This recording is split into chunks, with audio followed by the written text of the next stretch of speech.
الحمد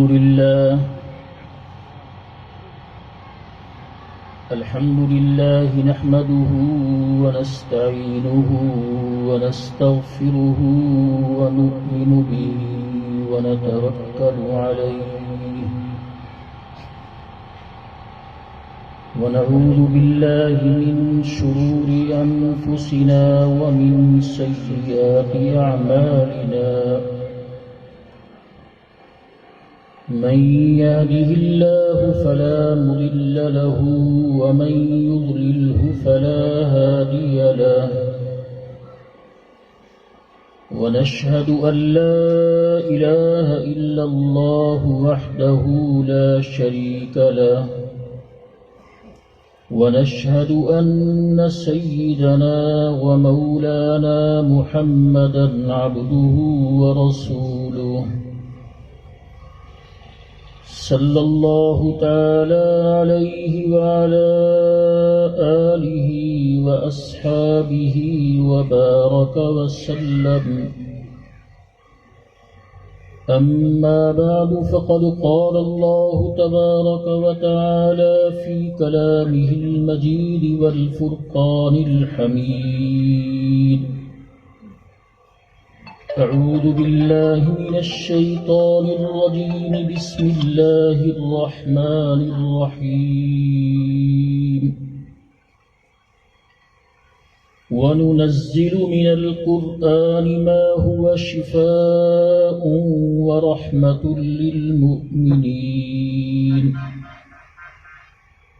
صدق الله مولانا العظيم وبلغنا رسوله النبي الكريم ونحن على ذلك لمن الشاهدين والشاكرين والحمد لله رب العالمين.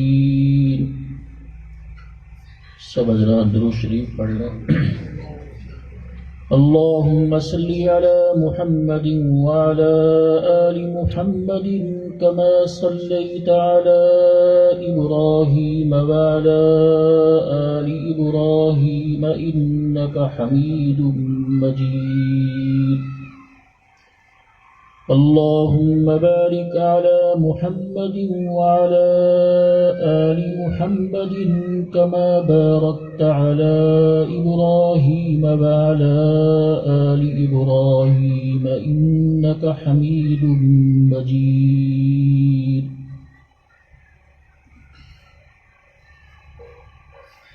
محترم دوستوں اور بزرگوں، موسم کی خرابی کے باوجود آپ یہاں تشریف لائے،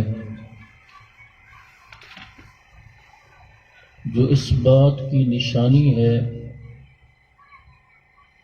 کہ آپ کو الحمدللہ قرآن کریم کے ساتھ اور قرآن پڑھانے والوں کے ساتھ محبت ہے. اللہ اس کو مبارک فرمائے. قرآن کریم کے ساتھ محبت، اسی طرح قرآن پڑھانے والوں کے ساتھ محبت، یہ بہت بڑی دولت ہے. حضرت انس رضی اللہ تعالی عنہ سے روایت ہے، وہ فرماتے ہیں کہ ایک شخص رسول اللہ صلی اللہ علیہ وسلم کی خدمت میں حاضر ہوا. اس نے عرض کی، انی احب هذه السورہ قل هو اللہ احد، کہ مجھے سورہ قل هو اللہ احد کے ساتھ محبت ہے، مجھے سورہ اخلاص کے ساتھ محبت ہے. تو آپ صلی اللہ علیہ وسلم نے فرمایا، ان حبک ایاہا ادخلک الجنہ، فرمایا تیرا اس سے محبت رکھنا تجھے جنت میں لے جائے گا.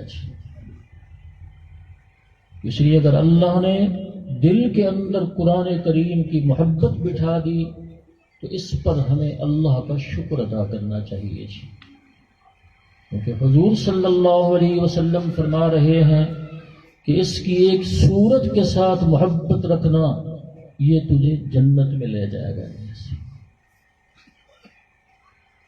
اور ہم مسلمان ہیں، ہم میں سے ہر ایک کو اللہ سے محبت ہے، اللہ کے محبوب صلی اللہ علیہ وسلم کے ساتھ محبت ہے. آدمی جس سے محبت کرے اس کی خواہش ہوتی ہے کہ اگلا بھی میرے سے محبت کرے. میں اگر آپ سے محبت کروں تو میری چاہت ہوگی کہ آپ بھی مجھ سے محبت کریں. اگر آپ مجھ سے محبت کرتے ہیں تو آپ کی چاہت ہوگی کہ میں بھی آپ سے محبت کروں. تو ہم مسلمانوں کو اللہ سے محبت، اللہ کے محبوب صلی اللہ علیہ وسلم کے ساتھ محبت، تو ہماری یہ چاہت ہوگی کہ اللہ بھی ہم سے محبت کرے. اللہ کے محبوب صلی اللہ علیہ وسلم بھی ہم سے محبت کریں. حضرت عبداللہ بن مسعود رضی اللہ تعالی عنہ سے روایت ہے، وہ فرماتے ہیں کہ من احب ان يحبہ اللہ ورسولہ، کہ جس کو یہ بات پسند ہو، جس کی چاہت اور خواہش ہو کہ اللہ مجھ سے محبت کرے، اللہ کے رسول مجھ سے محبت کریں، میں اللہ کا محبوب بن جاؤں، اللہ کے رسول کا محبوب بن جاؤں. فرمایا جس کی یہ چاہت ہو، جس کو یہ بات اچھی لگے، فَلْيَنْظُرْ فَإِنْ كَانَ يُحِبُّ الْقُرْآنَ فَهُوَ يُحِبُّهُ اللَّهُ وَرَسُولُهُ. فرمایا وہ غور و فکر کرے، اپنے گریبان میں جھانکے، اگر اس کا دل اس بات کی گواہی دے کہ اس شخص کو اللہ سے محبت ہے، اگر اس کا دل اس بات کی گواہی دے کہ اس کو قرآن سے محبت ہے، تو سمجھ جائے کہ وہ اللہ کا محبوب ہے. اگر دل اس بات کی گواہی دے کہ اس کو قرآن سے محبت ہے تو سمجھ جائے کہ وہ اللہ کا محبوب ہے، اللہ اس سے محبت کرتے، وہ اللہ کے رسول کا محبوب ہے، اللہ کے رسول اس سے محبت کرتے. تو قرآن سے محبت جنت میں داخلے کا ذریعہ، اور قرآن سے محبت اس کا ذریعہ کہ انسان اللہ کا محبوب بن جاتا ہے، اللہ کے رسول صلی اللہ علیہ وسلم کا محبوب بن جاتا ہے. اس لیے میں نے عرض کیا کہ اگر اللہ نے دل کے اندر قرآن کریم کی محبت بٹھا دی تو ہم اس پر اللہ کا شکر ادا کریں. اسی طرح قرآن پڑھنے والے، پڑھانے والے، یہ علماء صلحاء، ان کی محبت اللہ نے دل میں بٹھا دی تو یہ بھی بہت بڑی دولت ہے. حضرت انس ہی سے روایت ہے رضی اللہ تعالی عنہ، وہ فرماتے ہیں کہ ایک شخص حاضر ہوا،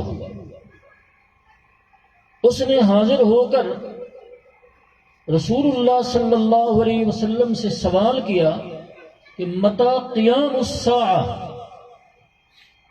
کہ قیامت قائم کب ہوگی.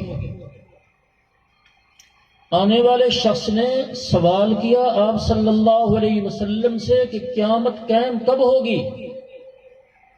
تو حضور صلی اللہ علیہ وسلم نماز کے لیے تیار کھڑے تھے، آپ نے اس کی بات کا جواب نہ دیا. جب آپ صلی اللہ علیہ وسلم نماز پڑھا کے فارغ ہوئے تو آپ نے فرمایا این السائل عن قیام الساعہ، کہ جو آدمی پوچھ رہا تھا، ابھی سوال کر رہا تھا کہ قیامت قائم کب ہوگی، وہ آدمی کہاں ہے، وہ آدمی کون ہے. تو اس شخص نے عرض کی انا میں ہوں، وہ میں یہ پوچھ رہا تھا، میں یہ سوال کر رہا تھا قیامت قائم کب ہوگی. آپ صلی اللہ علیہ وسلم نے اس سے سوال کیا ما اعددت لها، تو جو پوچھ رہا ہے کہ قیامت قائم کب ہوگی، تیری اس کے لیے تیاری کیا ہے، تیری اس کے لیے تیاری کیا ہے. تو نے کون سے اعمال تیار کر رکھے ہیں اس کے لیے؟ اس شخص نے عرض کی کہ اے اللہ کے رسول صلی اللہ علیہ وسلم، فریض کے علاوہ کوئی زیادہ نوافل تو میرے پاس نہیں۔ جی تو اس وقت یہ تصور نہیں تھا کہ ایک مسلمان ہو اور فریض کو چھوڑ دے۔ یہ تو آج ہے نا، ہم کلمہ گو ہیں، ہم مسلمان ہیں، محب رسول بھی کہلاتے ہیں، عاشق رسول بھی کہلاتے ہیں، مگر نماز نہیں پڑھیں گے۔ ہیں عاشق رسول، محب رسول، کلمہ گو ہیں، پکے مسلمان ہیں، ہم دیندار ہیں، لیکن نماز نہیں پڑھیں گے۔ نماز میں کوتاہی نہیں کرنی چاہیے۔ قرآن کریم میں آتا ہے کہ جہنمیوں سے پوچھا جائے گا ما سلککم فی سقر، تمہیں کون سی چیز جہنم میں لے آئی؟ جہنم میں آنے کا سبب کیا بنا؟ کیا وجہ بنی سبب کہ جہنم میں آنے کی وجہ کیا بنی؟ تو جہنمی جو اسباب ذکر کریں گے جہنم میں پہنچنے کے، سب سے پہلا سبب ذکر کریں گے لم نک من المصلین، ہم نماز نہیں پڑھا کرتے تھے، ہم نماز نہیں پڑھا کرتے تھے۔ جہنمیوں سے پوچھا جائے گا کہ تم جو جہنم میں پہنچے ہو، پہنچنے کا سبب کیا بنا؟ تو وہ جو اسباب ذکر کریں گے 29ویں پارے میں ہے، سب سے پہلا سبب یہ ذکر کریں گے لم نک من المصلین، ہم نماز نہیں پڑھا کرتے تھے۔ حضرت عبداللہ بن شفیق ایک تابعی ہیں، وہ فرماتے ہیں کان اصحاب رسول اللہ صلی اللہ علیہ وسلم لا يرون شيئا من الاعمال ترکہ کفرا غیر الصلاۃ، کہ صحابہ کرام نماز چھوڑنے کے علاوہ کسی عمل کے چھوڑنے کو کفر نہیں سمجھتے تھے، لیکن نماز چھوڑنے کو صحابہ کفر سمجھتے تھے۔ یہ نہیں ہو سکتا کہ ایک آدمی مسلمان ہو اور وہ نماز چھوڑ دے۔ تو میں عرض یہ کر رہا تھا کہ حضور صلی اللہ علیہ وسلم نے اس آنے والے شخص سے جس نے پوچھا تھا کہ قیامت قائم کب ہوگی، تو آپ صلی اللہ علیہ وسلم نے اس سے پوچھا ما عددت لها، تیری اس کے لیے تیاری کیا ہے جی؟ تو اس نے عرض کی اے اللہ کے رسول صلی اللہ علیہ وسلم، فریض کے علاوہ کوئی زیادہ اعمال میرے پاس نوافل تو نہیں ہیں، الا انی احب اللہ ورسولہ، لیکن اتنی بات ہے کہ مجھے اللہ سے بھی محبت ہے، اللہ کے رسول سے بھی محبت ہے صلی اللہ علیہ وسلم۔ تو آپ صلی اللہ علیہ وسلم نے فرمایا المرء مع من احب، کہ آدمی جس سے محبت رکھتا ہے کل قیامت کے دن اسی کے ساتھ ہوگا۔ اس لیے میں نے کہا نا، اگر اللہ نے قرآن کی محبت اور قرآن پڑھنے پڑھانے والے یہ علماء صلحاء، اللہ نے ان کی محبت دل میں بٹھا دی، اس پر بھی اللہ کا شکر ادا کریں، کیونکہ حضور علیہ السلام فرما رہے ہیں المرء مع من احب، آدمی جس سے محبت رکھتا ہے کل قیامت کے دن اسی کے ساتھ ہوگا۔ حضرت انس کا بیان ہے، وہ فرماتے ہیں ما رأيت فرح المسلمون بعد الاسلام فرحهم بهذا، کہ مسلمانوں کو یعنی صحابہ کرام کو جتنی خوشی آپ صلی اللہ علیہ وسلم کے اس ارشاد سے ہوئی کہ آپ نے فرمایا نا کہ آدمی جس سے محبت رکھتا ہے کل قیامت کے دن اسی کے ساتھ ہوگا، جتنی خوشی صحابہ کرام کو آپ کے اس ارشاد سے ہوئی اتنی خوشی کبھی کسی بات سے نہیں ہوئی تھی، اس لیے کہ ان کو آپ صلی اللہ علیہ وسلم کے ساتھ سچی محبت تھی۔ تو جب آپ نے فرمایا کہ آدمی جس سے محبت رکھتا ہے کل قیامت کے دن اسی کے ساتھ ہوگا، ان کو اطمینان ہو گیا کہ کل انشاءاللہ آپ کے ساتھ ہوں گے۔ لیکن سچی محبت وہی ہوتی ہے جو اطاعت کے ساتھ، فرما برداری کے ساتھ۔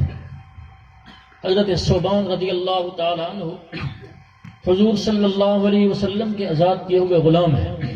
ایک دن آپ صلی اللہ علیہ وسلم کی خدمت میں حاضر ہوئے۔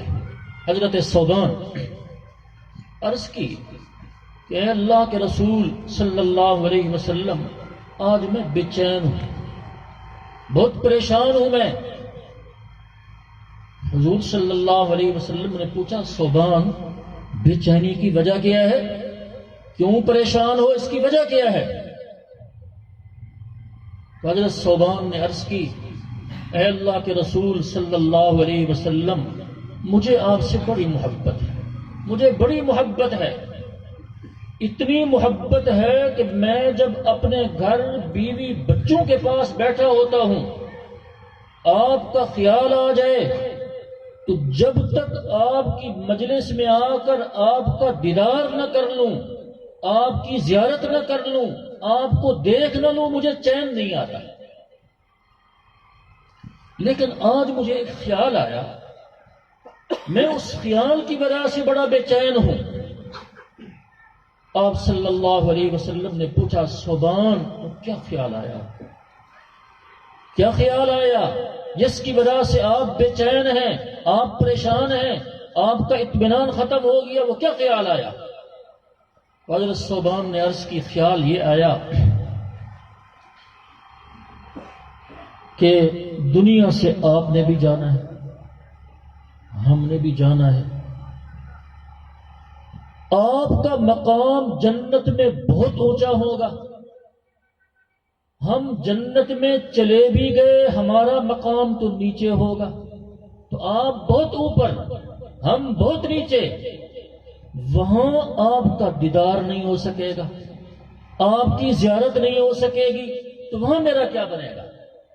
دنیا میں تو یہ ہے کہ جب گھر کے اندر ہوں، بیوی بچوں کے پاس ہوں، آپ کا خیال آ جائے تو آپ کی مجلس میں آ جاتا ہوں، آپ کا دیدار کر لیتا ہوں، آپ کی زیارت کر لیتا ہوں، وہاں تو آپ کا دیدار نصیب نہیں ہوگا، وہاں میرا کیا بنے گا؟ اس وجہ سے میں بے چین ہوں، میرا سکون ختم۔ بس ان کا سوال کرنا تھا۔ اللہ نے قرآن کریم کی آیت نازل فرمائی کہ من یطع اللہ والرسول فاولئک مع الذین انعم اللہ علیہم من النبیین والصدیقین والشہداء۔ تو حضور صلی اللہ علیہ وسلم حضرت صوبان کو بلایا، صوبان اللہ یہ فرما رہے ہیں کہ جو میرے نبی کی اطاعت کرے، فرما برداری کرے، ان کی اتباع کرے، وہ کل بھی انہی کے ساتھ ہوگا۔ اسی لیے اگر اللہ نے علماء صلحاء کی محبت دل میں بٹھا دی ہے، اس پر اللہ کا ہم شکر ادا کریں گے۔ بہت بڑی دولت ہے۔ تو قرآن سے محبت، قرآن پڑھنے پڑھانے والوں سے محبت، یہ بہت بڑی دولت ہے۔ یہ مدرسہ، کیونکہ مدرسے کا جلسہ ہے، مدرسے میں جو بچے پڑھتے ہیں معصوم قرآن کریم، والدین اپنے بچوں کو بھیجتے ہیں، صاحب اولاد اپنی اولاد کو بھیجتے ہیں، اصحاب خیر جن کو اللہ نے مال دیا وہ اپنا مال یہاں خرچ کرتے ہیں، جن کے پاس قرآن کا علم ہے، حدیث کا علم ہے، وہ اپنا علم دیتے ہیں۔ تو مسلمانوں کے تمام طبقے اس میں شریک ہو گئے۔ جیسے یہ بچے جو ہمارے پڑھتے ہیں، ہم نے جو بچے مدرسے میں بھیجے، اس کا فائدہ آخرت میں تو ہونا ہی ہے انشاءاللہ۔ دنیا کے اندر بھی ان بچوں کو بھیجنا اور یہ مدارس مکاتب کا قائم ہو جانا، یہ فائدے سے خالی نہیں ہے۔ آخرت میں تو فائدہ ہوگا ہی جی، دنیا کے اندر بھی ان کا بڑا فائدہ ہے۔ کس چیز کا؟ یہ جو معصوم بچے مسجد میں بیٹھ کر پڑھ رہے ہوتے ہیں، مدرسے میں بیٹھ کر پڑھ رہے ہوتے ہیں، مکتب میں بیٹھ کر پڑھ رہے ہوتے ہیں، ان کا آخرت میں تو فائدہ ہے ہی، دنیا کے اندر بھی بڑا فائدہ ہے۔ کیا فائدہ ہے؟ حضرت حذیفہ بن یمان رضی اللہ تعالیٰ عنہ سے روایت ہے کہ حضور صلی اللہ علیہ وسلم نے فرمایا ان القوم لیبعث اللہ تعالی علیہم العذاب حتما مقضیہ، کہ ایک قوم اللہ کی نافرمان ہوتی ہے، گنہگار ہوتی ہے، اللہ تبارک و تعالی اس قوم پر عذاب کو اتارنے کا حتمی فیصلہ فرما لیتے ہیں کہ یہ قوم میری باغی ہے، یہ قوم نافرمان ہے، یہ اس قابل نہیں کہ اس کو زمین پر چھوڑا جائے، تو اللہ اس قوم پر عذاب کو اتارنے کا حتمی فیصلہ فرما لیتے ہیں۔ فرمایا فَيَقْرَأُ صَبِيٌّ مِّن صِبْيَانِهِمْ فِي الْكُتَّابِ الحمد للہ رب العالمین، اسی قوم کے بچوں میں سے ایک بچہ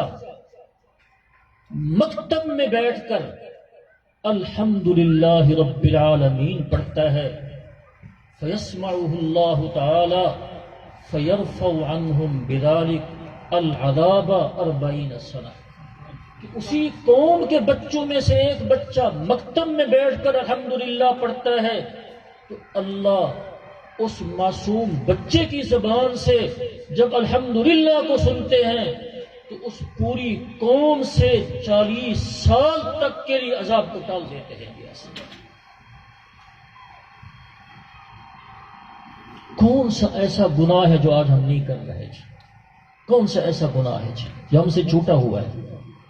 تو اگر آج ہم عمومی عذاب سے محفوظ ہیں تو اس حدیث سے معلوم ہوا کہ یہ جو بچے مکتب میں بیٹھ کر مسجد میں بیٹھ کر معصوم بچے قرآن کریم پڑھ رہے ہوتے ہیں، ان معصوم بچوں کی برکت سے ہم عذاب سے بچے ہوتے ہیں، کیونکہ حضور علیہ السلام فرما رہے ہیں کہ معصوم بچہ وہ جس کو گناہ کا شعور نہیں ہے، جس کو گناہ کا پتہ نہیں ہے، وہ جب زبان سے کہتا ہے الحمدللہ رب العالمین الرحمن الرحیم الرحمن الرحیم، تو اللہ کی رحمت جوش میں آتی ہے کہ ایک معصوم بچہ جس نے کبھی میری نافرمانی نہیں کی، اس کو کسی چیز کا شعور نہیں، کسی چیز کا پتہ نہیں ہے، وہ مجھے رحمان کہے، وہ مجھے رحیم کہے، میں اس قوم پر عذاب اتار کے اس کو ہلاک کر دوں، تو اللہ کی رحمت جوش میں آتی ہے۔ اللہ ان معصوم بچوں کے اس فاتحہ پڑھنے کی برکت سے پوری قوم سے 40 سال تک کے لیے عذاب کو ٹال دیتے ہیں۔ اس مکتب مدرسے کا فائدہ ہوا یا نقصان ہوا؟ یہ دنیا میں فائدہ ہو رہا ہے، یہ دنیا کے اندر یہ فائدہ ہو رہا ہے کہ معصوم بچہ جب مدرسے میں پڑھے تو اس کی برکت سے پوری قوم سے عذاب کرتا ہے، تو فائدہ ہوا یا نہ ہوا؟ یہ وہی بچے ہیں کہ ہماری ذہن سازی کی جاتی ہے کہ یہ قوم پر بوجھ ہے، ہماری ذہن سازی کی جاتی ہے اور کہا جاتا ہے یہ کہاں سے کھائیں گے، یہ کہاں سے پئیں گے۔ ہمارے ایک بزرگ فرمایا کرتے تھے ملک ہے نا، مثلا پاکستان ملک ہے، اس ملک کی حفاظت اسباب کے درجے میں فوج کرتی ہے نا، فوج حفاظت کرتی ہے نا اسباب کے درجے میں ملک کی۔ حکومت وقت فوج کی خوراک کا انتظام کرتی ہے کہ نہیں کرتی؟ کہ ان کو جو تنخواہ مل رہی ہے یہ اسی کا عوض ہے نا، تو فوج ملک کی حفاظت کر رہی ہے، حکومت وقت ان فوجی کی بیوی، فوجی کے بچے، ان کے خرچے کا انتظام کرتی ہے یا نہیں کرتی ہے؟ کیا اللہ حکومت وقت سے بھی کمزور ہے؟ قرآن کی حفاظت اللہ نے اپنے ذمہ لے رکھی ہے، فرمایا انا لہ لحافظون، اتارا بھی ہم نے، ہم اس کے محافظ بھی خود ہیں جی، حفاظت اللہ نے اپنے ذمہ لی ہے۔ تو اگر اللہ میرے بچے سے یا آپ کے بچے سے اس کی حفاظت کا کام لے گا تو کیا اللہ حکومت وقت سے بھی کمزور ہے؟ اللہ ہمارے بچے کو کھانے کے لیے کچھ نہیں دے گا، پینے کے لیے کچھ نہیں دے گا؟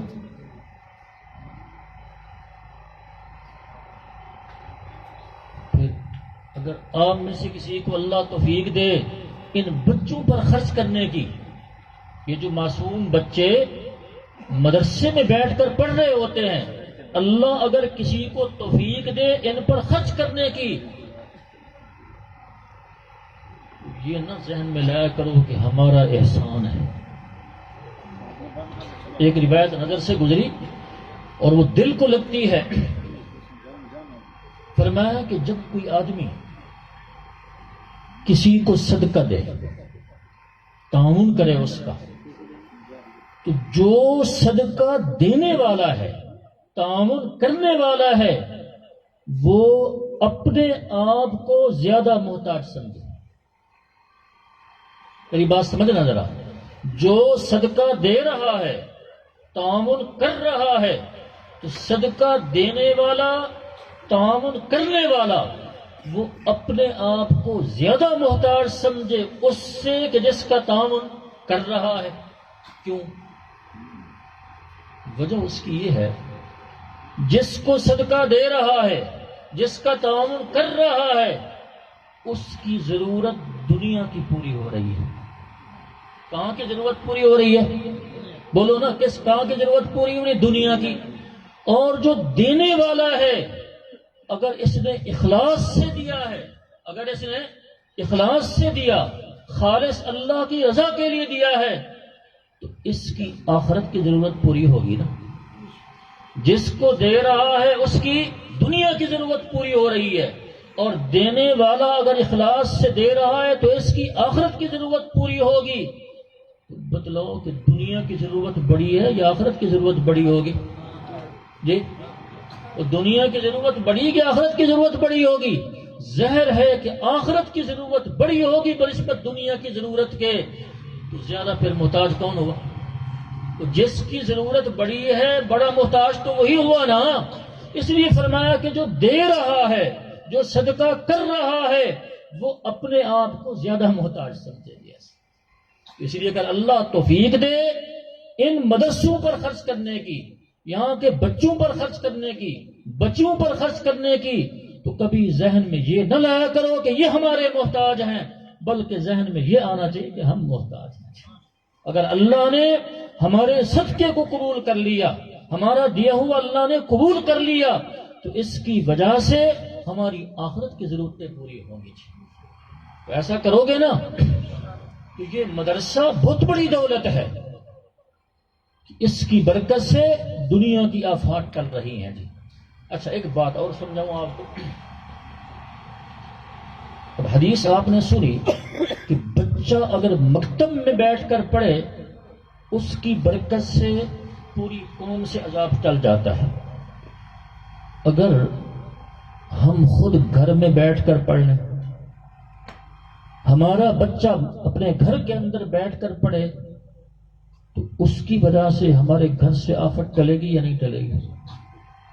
کہ جب مکتب میں بیٹھ کر بچہ پڑھے تو اس کے پڑھنے کی برکت سے اللہ پوری قوم سے عذاب کو ٹال دیتے ہیں. اگر ہم خود اپنے گھر کے اندر پڑھیں، ہمارا بچہ گھر کے اندر پڑھ لے، ہماری بچی گھر کے اندر پڑھ لے، تو اللہ اس کے پڑھنے کی برکت سے عذاب کو ٹالیں گے یا نہیں ٹالیں گے؟ جی حضور صلی اللہ علیہ وسلم کا ارشاد ہے، ان الشیطان ينفر من البیت الذی یقرأ فیہ سورۃ البقرہ، کہ جس گھر کے اندر سورہ بقرہ پڑھی جائے شیطان بھاگ جاتا ہے. آج ہم میں سے ہر شخص پریشان ہے. یہ جنات ہے، ایسے ہے یا نہیں؟ ہر شخص پریشان ہے. جی جب قرآن نہیں پڑھیں گے، حضور علیہ السلام فرماتے ہیں جس دل میں قرآن نہیں وہ ویران گھر کی طرح ہے. جس دل میں قرآن نہیں، جس سینے میں قرآن نہیں، وہ ویران گھر کی طرح ہے. تو جو گھر ویران پڑا ہو تو کچھ عرصے کے بعد جاتے ہوئے ڈر لگتا ہے کہ یہاں کوئی جنات ہوں گے. ایسے ہوتا ہے یا نہیں ہوتا؟ شیاطین ہوں گے. تو جس طرح گھر اگر بے آباد ہو، ویران ہو جائے، تو وہاں جاتے ہوئے ڈر لگتا ہے. اس لیے کہ جنات جگہ لے لیتے ہیں، شیاطین جگہ لے لیتے ہیں. اسی طرح جو سینہ قرآن سے خالی ہو، اس کے اندر بھی پھر جنات آ جاتے ہیں، اس کے اندر بھی شیاطین آ جاتے ہیں. تو ہم اگر چاہتے ہیں کہ ہم جنات سے محفوظ رہیں، ہم شیاطین سے محفوظ رہیں، تو اس کا علاج یہی قرآن ہے. یہ اللہ کا کلام ہے. ہم قرآن کریم، پرانے لوگ اب بھی صبح اٹھ کر قرآن کریم کی تلاوت کرتے ہیں، لیکن نوجوان نسل قرآن سے دور ہو رہی ہے. یہ والدین کی ذمہ داری ہے کہ والدین اپنی اولاد کو راہ راست پر رکھنے کی کوشش کریں، ان کی صحیح تربیت کریں. دیکھیں ایک بات، بعض چیزیں نفل اور مستحب کے درجے میں ہوتی ہیں، کر لیا تو ثواب ملے گا، اور اگر نہ کیا تو گناہ نہیں ہے. جیسے مغرب کی ہم نماز پڑھتے ہیں، 3 فرضوں کے بعد 2 سنتے ہیں، پھر 2 نفل ہیں جی، تو پڑھو گے تو ثواب، نہیں پڑھو گے تو گناہ نہیں ہے، لیکن پڑھنے چاہیے جی، پڑھنے چاہیے۔ تو بعض چیزیں نفل اور مستحب کے درجے میں ہوتی ہیں، کرو تو ثواب، نہ کرو تو گناہ نہیں ہوتا، لیکن اولاد کی صحیح تربیت کرنا، اس کو راہ راست پر رکھنے کی کوشش کرنا، یہ کوئی نفل مستحب کے درجے میں نہیں ہے، یہ لازم اور واجب ہے۔ اگر اولاد کی صحیح تربیت نہ کی، کوتاہی کی، اس کے اندر غفلت کی، اولاد بڑی ہو کر گناہ کرے گی اگر، تو چونکہ والدین کی کوتاہی کا دخل ہے اس کے اندر، والدین کی غفلت کا دخل ہے، تو اس گناہ میں والدین بھی برابر کے شریک ہیں۔ قرآن کریم میں ہے یا ایھا الذین آمنوا قوا انفسکم واہلیکم نارا، اے ایمان والو اپنے آپ کو بھی جہنم کی آگ سے بچاؤ، اپنے اہل و عیال کو بھی بچاؤ۔ اس آیت کے تحت مفسرین نے لکھا ان اشد الناس عذابا یوم القیامہ من جہل اہلہ، فرمایا قیامت کے دن سب سے زیادہ سخت عذاب اس انسان کو ہوگا جس نے اپنے بچوں کو جہل رکھا، ان کی صحیح تربیت نہ کی، راہ راست پر لانے کی کوشش نہ کی۔ اس لیے اپنی اولاد کی فکر کرو۔ یہ لکھا ہے اولاد جو ہے نا، اولاد 2 دھاری تلوار کی طرح ہے، جس کے دونوں طرف دھار ہو نا، اولاد ایسے ہے۔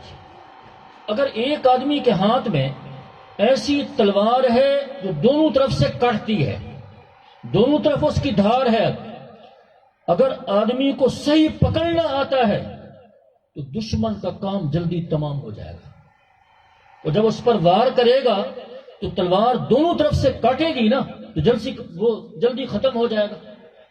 اگر صحیح پکڑنا آتا ہے اس کو تو دشمن پر جب وار کرے گا ایسی تلوار کے ذریعے تو دشمن کا کام جلدی تمام ہو جائے گا۔